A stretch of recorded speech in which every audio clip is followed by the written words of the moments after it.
Jama'a barkanmu dai, sunana Hadiza Aliyu kamar a kullum wacce aka fi sani da Hadiza Gabon. A yau ma za mu zo muku da kalmomi waɗanda za mu dinga saka muku su a kowane mako insha Allah, ko kuma a ce kowace rana, wanda zai amfane mu, zai tunatar da mu, sannan zai sa mu gane waye mu cikin al'umma.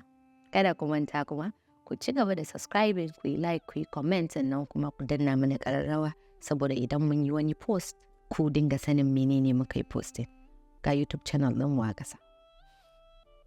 Ba za ka taɓa koyon komai ba a rayuwa idan har kana ɗaukan kanka a matsayin kai kafi kowa sannan kafi kowa sani. Da fatan mun fahimta, mun haɗu a sati mai zuwa. Salamu alaikum.